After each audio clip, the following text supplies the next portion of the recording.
हरे कृष्णा। आप सभी को कार्तिक पूर्णिमा की हार्दिक शुभकामनाएं। आज आप रसपान करेंगे कार्तिक मास महात्म्य के अध्याय 30 का।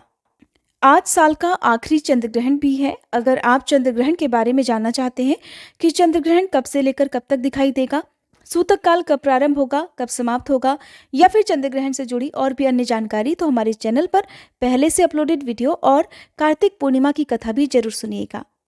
आज आपको कार्तिक मास महात्म्य के 2 अध्याय सुनने को मिलेंगे। एक अध्याय मैं आपको सुबह सुनाऊंगी और एक आज शाम को आप हमारे चैनल पर सुनना मत भूलिएगा। इसके बाद अगले दिन से यानी कि मार्गशीर्ष मास के पहले दिन से आप हमारे चैनल पर हर दिन, जैसे आपने कार्तिक मास की कथाएं सुनी है, मार्गशीर्ष मास महात्म्य की कथाएं और अब तक के रुके हुए भागवत कथा के आगे के अध्याय भी सुनिएगा।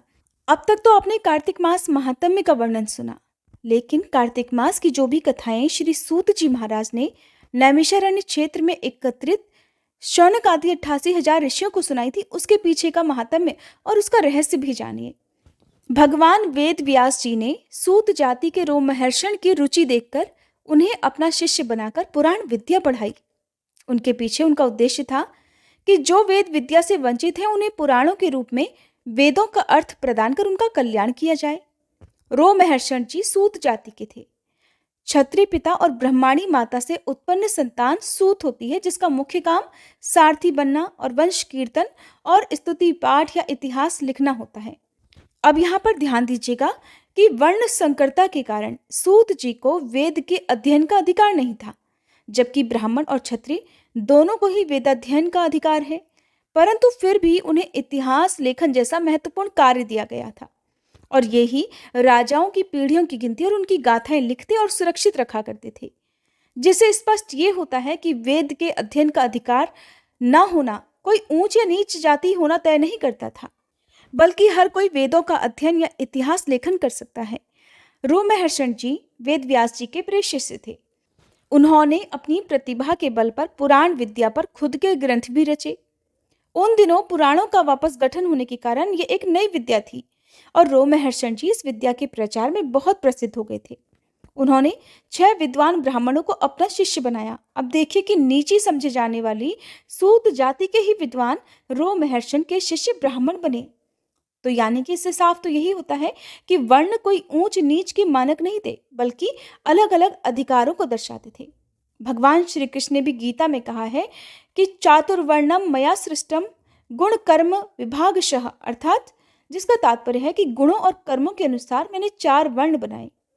रोमहर्षण जी के पुत्र थे उग्रश्रवा।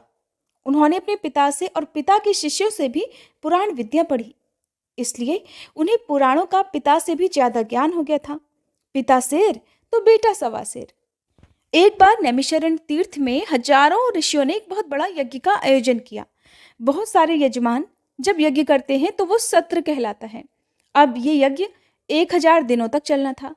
अब यज्ञ रोज चलता तो रोज की क्रिया के बाद बहुत सारा समय बच जाता, पर यज्ञ करने वाले ना तो उस स्थान को छोड़कर जा सकते थे और ना ही कोई अन्य लौकिक काम कर सकते थे। तो बाकी जो समय बचता था उसे बिताना बड़ा मुश्किल हो जाता था।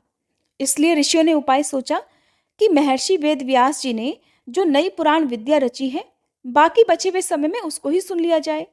इससे नई विद्या भी सीख लेंगे और समय का सदुपयोग भी हो जाएगा।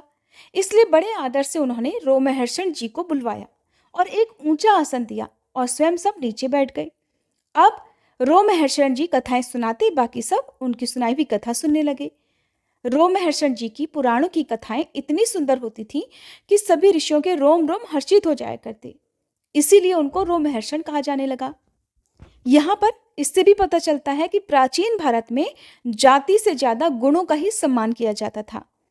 अब इस बैठक में ऋषि शौनक बीच बीच में प्रश्न किया करते और रोमहर्षण या फिर उग्रश्रवा पुराणों की कथा के द्वारा उत्तर दिया करते। इस तरह संवाद होने से पुराणों का फिर से एक रूपांतर हुआ और रोमहर्षण जी ने वेद व्यास जी के तात्पर्य की रक्षा करते हुए नया ग्रंथन किया। सभा के दौरान एक समय ऐसा आया जब बलराम जी यज्ञ क्षेत्र में पधारे। सभी ऋषियों ने उन्हें नमन किया, पर उस समय ऊंचे व्यास पीठ पर आसीन रोमहर्षण जी ने उन्हें व्यास पीठ से नमन करना उचित नहीं समझा। क्योंकि जब कोई पुराणों का वाचन कर रहा हो उस समय उसे किसी और को प्रणाम नहीं करना चाहिए, ना ही कथाओं को बीच में रोकना चाहिए। ऐसा ही जब हम पूजा करते हैं तो पूजा करते समय केवल भगवान को प्रणाम करना चाहिए। उस समय यदि आपके आसपास कोई बड़ा भी आ जाए तो जब तक आपकी पूजा संपन्न नहीं हो जाती, आप मंदिर में बैठे बैठे दूसरे व्यक्ति को प्रणाम ना करें। आप अपनी पूजा समाप्त करें, उसके बाद ही आपको उठकर वहां से दूसरों को प्रणाम करना चाहिए। बाकी सभी ऋषि मुनियों ने तो बलराम जी को प्रणाम किया, लेकिन बलराम जी ने सोचा कि मेरे सम्मान में इतने बड़े ऋषि मुनि उठकर मुझे प्रणाम कर रहे हैं और ये अपने आसन से हिला तक नहीं। ये समझकर कि कोई अनाधिकारी व्यासपीठ पर उद्दंडता से चढ़ गया है, उन्होंने बिना ऋषियों से पूछे व्यासपीठ पर अस्त्र चलाकर रोमहर्षण जी की हत्या कर दी। इस अन्यायपूर्ण अधार्मिक नरबलि से सारे मंडप में खलबली मच गई। सारे ऋषि मुनि शोक के सागर में डूब गए।